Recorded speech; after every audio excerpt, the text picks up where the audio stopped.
Abrimpon TV, bringing the globe to your doorstep.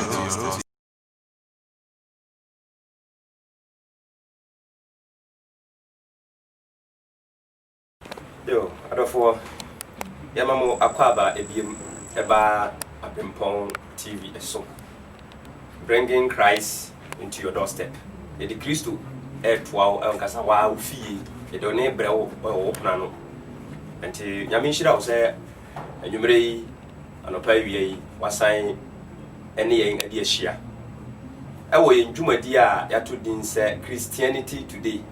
enne no Christosom no ebi ma ba befrafra mu ama yenhunu se de eniamate nti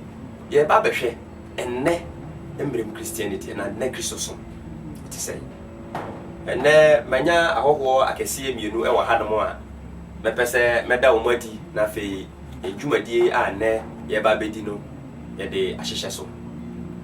ye owo minsa enifan ye frɛ no Pastor Anane mpacho says okay. Pastor Stephen Anane Anchi New Revival Charismatic Church onyamishira mami mpacho onso this is friend Prophetess Christiana Boama Ogie Prayer Center. Prophetess Christiana Boama Ogie Prayer Center onyame enhira mo ene yendwumadi a anopai wie anwumre yi woni yen ade ahia mu ebre yi mu no ya to din say who is a born again Christian. Who is a born again Christian? Christo kanzembi ose mo a masoa ne so abre. Matthew chapter 11 verse 28. Momra me nchen na mama mo ahome. Enti obi a okọ Christo nchen no ene born again ana. In the first place, you can say Christian grana e why no Christo ni. Osofo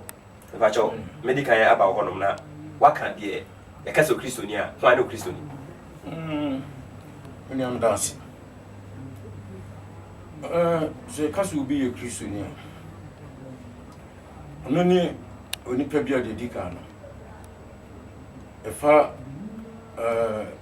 fundamental say enema e gina fapim na edimu o Christo mo ogidi na nokra no so ogi nokra no so edi na woye esuti eme onyankopon ansana sai ni papa no etime abaye onyankopon eba anase Christo ndi so bi nyi nyankopon ni anase gidi no nyi ni dia odi me Christo ni man ni this ogidi ndi fundamentals ande wanye ni ontimi emeye Christo ni man ni Okay. Meba wo hono na mame nkoso fo mame ho se e ka se o Christo ni a one hwan Abamedas. Ya ka so bi e Christo ni a obi a wetie nyame ase na wasachira e woni boni ni na waka ne boni a kire rade nyankopon na wafa Christo se ne kra na ajenkon ono no Christo ni. Okay. Medase emsa papa o kasa no o se fundamentals so for mame nso so se de waje Christo edie na wafa ne se ne kra na ajenkwa enti sesei no ye be ye den ye hunu se obi agi edi wabe yo Christo ni na che se so obi gi edi ebe yo Christo ni a enema ben ene be hunu e won ho the signs of a Christian, a born again Christian. Okay, minimum that's your essential sibia didie no se Christo ni no o se yetimi nya sai nyina so no. Okay. Enti ye be hwe bibi afi sofo ngoma itire nan enyimu enan ekosi ensiano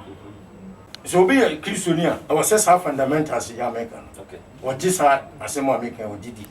o ji tumansa. Okay. Ene se ye hwe Ephesians chapter 4 episode 4 ngoma tire na nyimu enan ekosi ensiano a o si pedua ba ko ne honhom ba ko se de wa frɛ mo nso mo frɛ inda so ba ko enum Awurade baako gyidie baako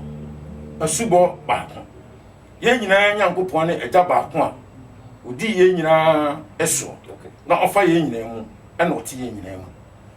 mu enti wei no yɛ fundamentals a so bi so ɔyɛ Kristoni a ɔsɛ saa nneɛma a mebobɔ so ɔwɔ sɛ ɔgyidi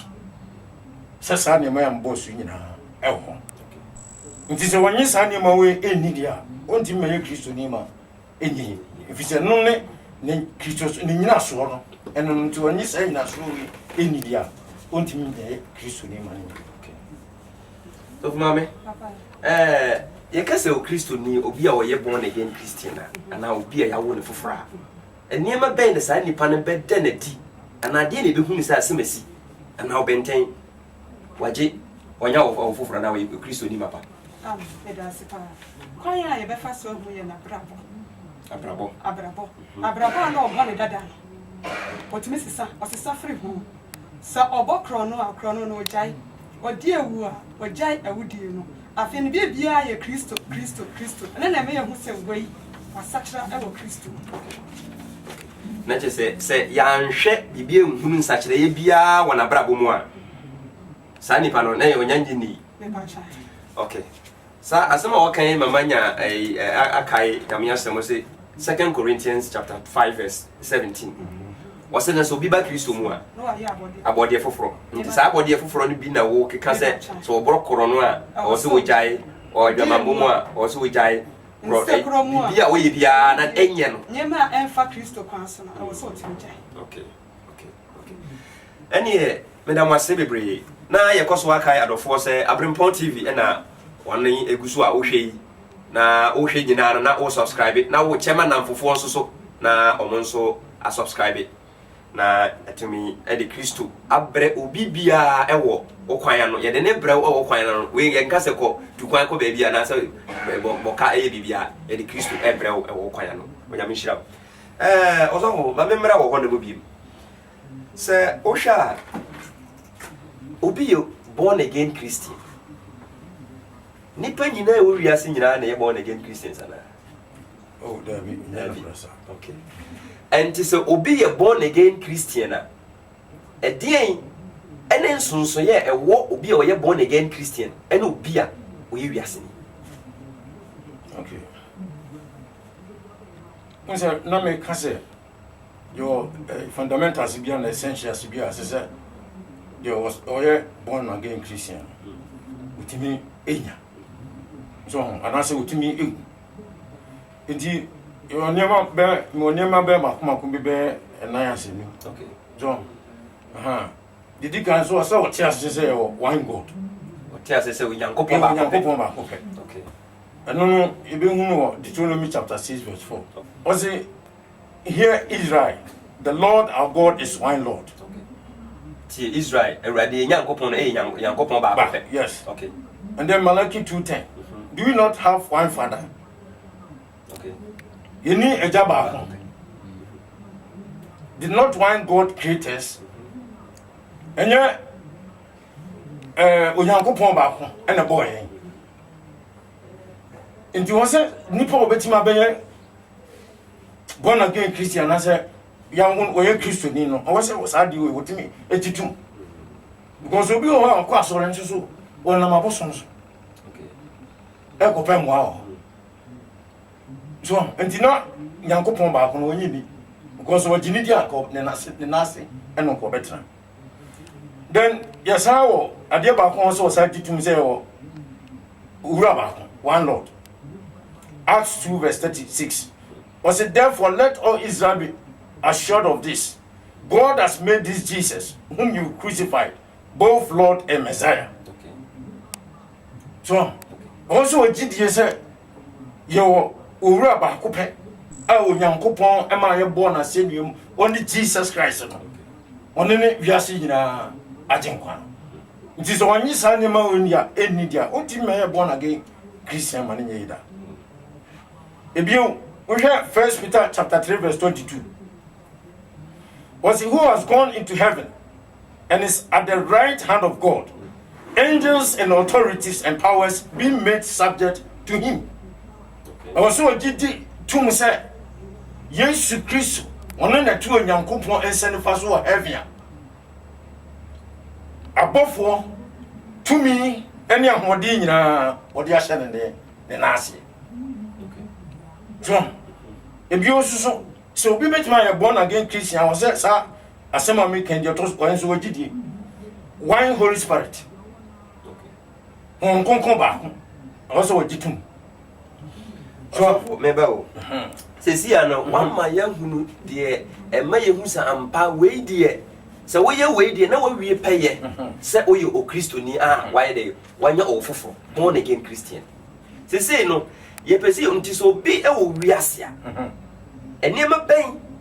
ani ehunu e wo ne ho a eye sonko ene obi a wo ye born again na so wo ye onya o fofo. Okay, so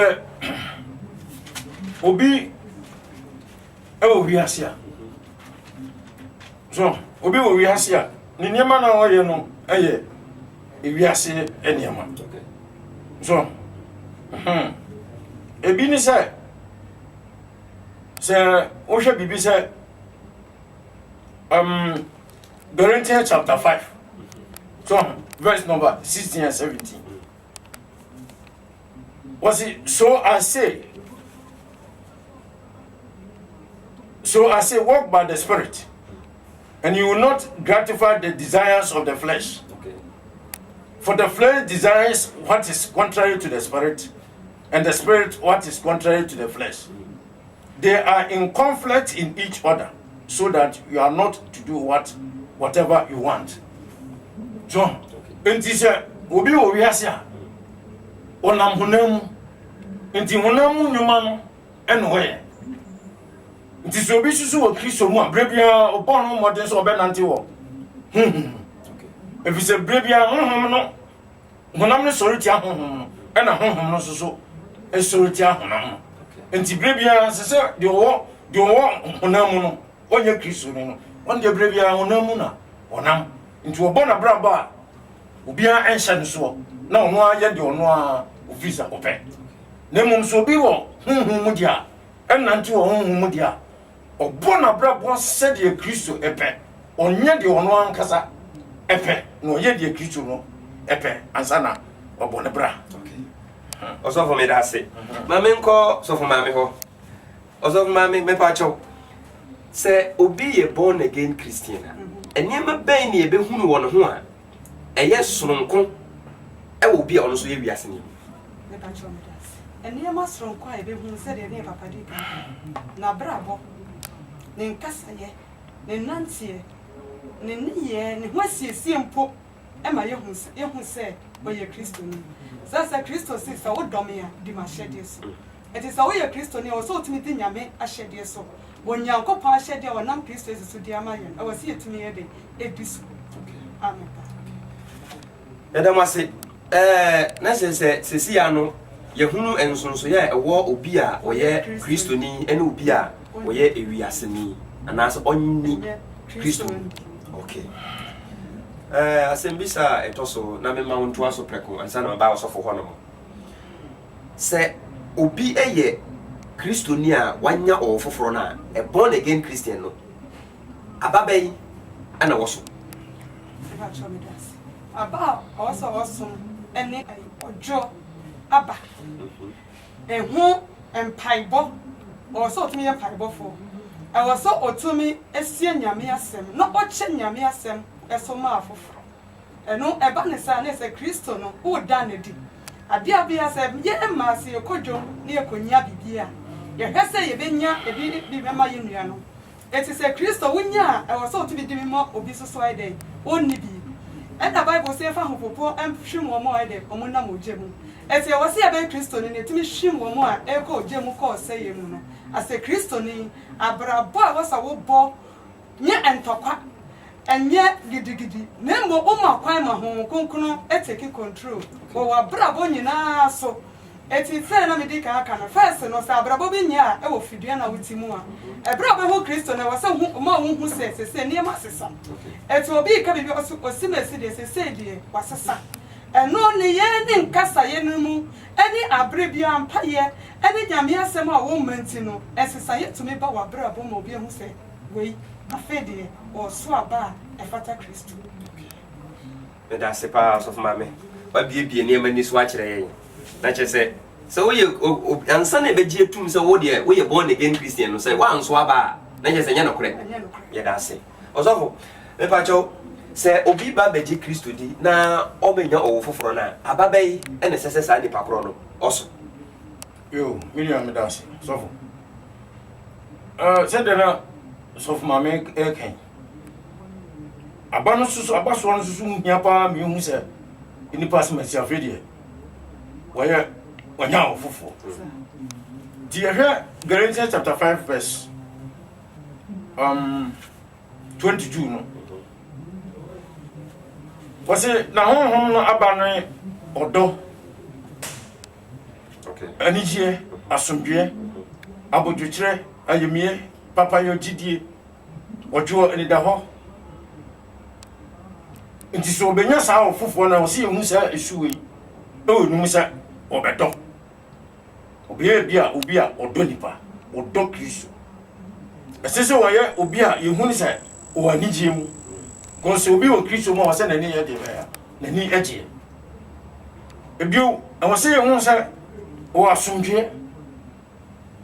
asomdwoeɛ na setena mu yɛhu sɛ asomdwoeɛ yɛ deɛ bɛyɛ abam bi sɛ sakasakayɔ no nneɛma bi ne ɛma asomdwoeɛ ɛma nipa abrabɔ mu bɛsɛ obi nya ho kristo a honhom no aba no ɛdɛ na di sɛ ɔnya asomdwoeɛ ba n'abrabɔ mu abodwokyerɛ ne bu ɛmfu ntɛm saa ne bu fu deɛ nanso ɛnyɛ te sɛ kane no ne bufuo no ɛwɔ fam paa so afei wɔyɛ obi a ne yam yɛ ɔyɛ ayɛmiyɛ wɔyɛ obi a papa yɛ nso so ɔyɛ na gyidie nso so ɔgye kristo nso so ɛdie ɔdwo nso so ɛwɔ hɔ ɔdwo afei nso so mberɛ biara n'ani nso so ɛda hɔ because kristo ni a ɔni na hɔ deɛ ɛneɛ na kyerɛ sɛ wonya ncp koraa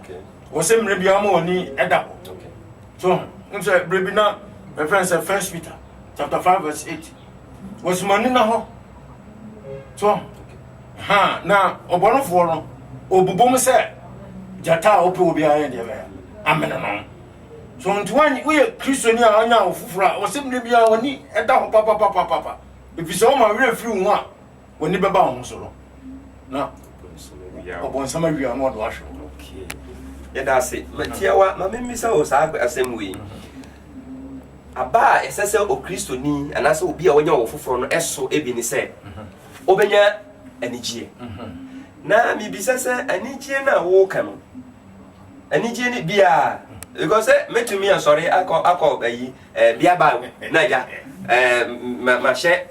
deɛ mepɛ bia na makɔgyina hɔnom na mesa sɛ manya wo foforɔ sɛ yɛ anigyeɛ no bia anaasɛ deɛ mepɛ bia mɛtumi ayɛ saa anigyeɛ no ebi ne sɛn anigyeɛ na meka no ɛnyɛ biaba anigyeɛ anaasɛ disco anigyeɛ anaasɛ dance anigyeɛ saa anigyeɛ no a meka no ma yɛmfa mmra efie so waba teteɛ so kwan a wofa so ɛtete wo ma no wone dress up no bible no ɛna ɛtete wo ma moyɛ morning devotion evening nyinaa mu hyia wode nyame asɛm ɛtete wo ma enti wohu sɛ wo ma no sisaeɛ abɔ wo mo abrabɔ mu kɔfoɔ kora nso so tumi di ma no ho adanseɛ sɛ ei asomasi ban deɛ wɔte sei so ɛba saa deɛ anigyeɛ ɛba afei nso so wawareɛ mu so asomdwoeɛ ba wawareɛ mu nti sɛ nipa biara wawareɛ mu so asomdwoeɛ wɔ mu no anigyeɛ ɛwɔ mu so nti ma wo fie ɛnyɛ asomdwoeɛ na ne ɛka baako no nti anigyeɛ no de asomdwoeɛ no so yɛ deɛ ɛba nti ne nyinaa gyina ɔma because ansana onipa sɔfoɔ koraa anaasɛ wobi bɛtumi afrɛ wɔn sɛ sɔfoɔ no wɔsi deɛ wɔntumi ahwɛ ne fie yie so ɛyɛ dɛn na wɔbɛtumi ahwɛ asafo so ama na yɛyie so nti saa anigyeɛ a meka yɛ anigyeɛ a ɛwɔ fie yɛyere ɛne ɛma pàtó wɔte aseɛ sɛ bɛyɛ a yɛfie ɛde anigyeɛ bɛyɛ deɛ ɛbɛba yɛfie ne yɛfie sakasaka ne basabasa ɛne ntɔkwa ɛne mahososɛm ɛne yɛfie ɔsi yɛfie ɛdwo That's it. Also for why are dear papa Panyamishra? So for mammy, on can say mono, o can be say, Obiba, Christo, no, Benya, or Fufrona. Or so a baby to say, or de a sempano air quamontene. And to say, me back Christo, na minya or Fufroni, na man fast and panam carbon, and I just a minya or Fufrona. Not one year, but I was said here. I was said the wound, you know. What the more before from? And I can't say. Yeah, man, you could do me any idea for, and I say, yeah, dear, you're fine. You can't foot today, you know, so much.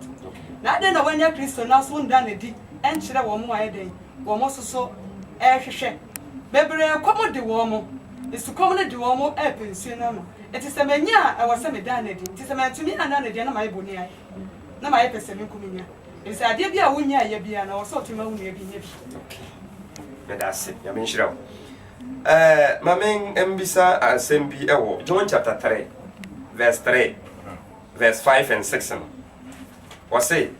yes, we are saying, say, as him say, make America actually no cremo and pass it. While who be for on to me, no young couple hini. Tio, while who be for on to me, no young couple hini. So, for you can once a okay. Verse 5 no, or say, yes, we are saying, essays. We are say, American Achiramu no cremu and pass it. One free insumu, insune whom are who be own to me in Shannon with young copon ahini. So, ensue ene a bay day yet to me a wobby, a woman be way in him say, Sebeka say, Mau Mira wa, you who never is our friend that one. Never a day. Yet me will be a woman. So, mammy, if I tell me that, Obi a young woman whom you'll be a was such a magic. And I make us one more primer home, conquer, ya bonus. No more primer home, conquer better than me. Now, if I won't conquer a dear bonus or no one now. If I tell magic, let's just say, Ubena for Name, who say we did a offer for the United States. He's a woman, primer home, conquer. And you wait to do any more kind of director or Brabonimu, a sitting anymore. Say, I was sending ye be a day, sister. That the nature was a shred, that the nature, name and you for, and it's all the book Christa. I was so near men to me a day, a year for fro, and only our for Christo come was him. That's it. Although, whom more I want. What are my boy Kaka? Because men tears into us will be, it will be whom so the idea. Yem, na yem will be whom money. What are my why do you? So for me, that's it. No, because I'm saying Nicodemus, I call you Christian. Okay. No, Nicodemus, so a Pharisee. Your cousin will be a Pharisee, no, you'll be a young man for. No Timupa, our Jews. Timpen for another Jews one, not Nicodemus, no, come. But Nicodemus, no, you're the Pacasia pa. Our yet church for church. And you buy your Sukiso, baby, and say, Many day, and our woman, Fufro. And Nicodemus, or no, who said, when our Fufro will be. Me did say no our Friday and go my yesu Christo e me busa no viso mo se bia ne ma bi wona brabo mu a etosini eno kwasem ne say yesu bia ne say was yesu bia sin verse 3 say me kan atira no krem para say wa mu obi fufura ontimi ehunu onyankopon ani ni so very good na Nicodemus say ebe den no nipa wa nyino no obetumi awo no obetimi akone na yambio na wawo na na ana yesu bia say me ka kira no krem para say wan finsuo no anwo obi a ontumi enhye onyankopon ani ni ndi an foforo no ene say an foforo ne say unipa no ankasa wama no ho kwan no waji yesu Kristo aya de baya enti waju yesu Kristo adi na wama no ho kwan say omo no de baya womo na su efisese ye bo obi asu ade ni nsuo mu aseche so ni Kristo wo aya de baya asore bre ye de be nsuo no papa ye pe no boni bi a wayɛ bia sɛ wɔde akoma pa na asakira na dwene ɛne wama no ho kwan sɛ yɛmmɔ no sudi a the moment yɛde bɛnu nsuo mu mprɛnsa ne yɛbɔ Yesu Kristo din no yɛyi na apie afiri nsuo no mu no nkonkron ewura nipa koro no mu enti yɛhwɛ asomafoɔ nwoma mmienu so enyimu aduasa enwotwe why your mission okay was Peter replied, repent and be baptized every one of you in the name of Jesus Christ for the forgiveness of your sins, and you will receive the gift of the Holy Spirit. Okay. So until so be such a man, you know, me am on a sudia. And the nature said, not doing such a near peril. If we say super so eka fundamentals na na me can say, and your name is a just will be the tomb. Some such a word you know, be Christian, no Christian girls on my own way, and more boss you. Until no, and a woo, Hong Kong, Brian Boss, you know. At the Hong Kong, a brown. I'm a young one and Fufra, who bet me at the self control between the assurance. No, to be the bonus. Yeah, that's it. Onyamin Shirong, also white by names of Mammy, Yamin Shirao Pounds, so. Now, me Coswa Kaya, the force, a higher Abrimpong TV. Abrimpong TV, bringing Christ into your doorstep. And the Christo air 12 or Abuano. Baby, I will be a say, video, you know, we are. Na why subscribe it na wa share enso ama na fofo na omonso ahwe na Kristo anya impact Kristo atimenya kwan aye ye ho adwuma sadie ono ankasa epese oye amen yedi bibia ebe ewieye yi osofo ma meba wo hono mo na wadawroma wo de o number atudwa na ya me adomo a obi ehwe a obeji akwankyere ewo ho mpaibo waye osofo odifo ba yi de Nyankopon enda bibia di na onye bibia gi se wada na di agi akere ne nkofo adifo ene adifo ma anti wada roma wo de o number ebetudwa na so bi epese one wo kasa WhatsApp so ene ko a wada roma na watimi ene wakasa papa medasi me pa cho me number ni 0546 0546 800 912 Pacho Sansi Subi 0546 800 912 okay Onyamin Shirawo Oje Prayer Center so for mame Prophetess Mavis Buama Christiana Buama Christiana Buama Onyamin Shirawo Osofo wadaruma fa o number etudwa na se odofo ehia wa watumi afraw na sade wodi nimdie ene adwenkyere wo Kristo mu kyerɛkyerɛ baba nneema mu die na wadom ewiase afa na nyina ɛwɔ onimdie na wo no oyo minia meda wasipi me number 0241 2020 okay 43 okay 0241 2020 43 o number net FFA 2020 el safi ma so ne wono Onyamin Shirawo adofo Onyamin Shirawo na minim se yinyina mu no obe subscribe na wa like Abrimpong TV Onyamin Shirawo se enadwumadi wo ya so etie na wo hweye na Onyame ayokese amen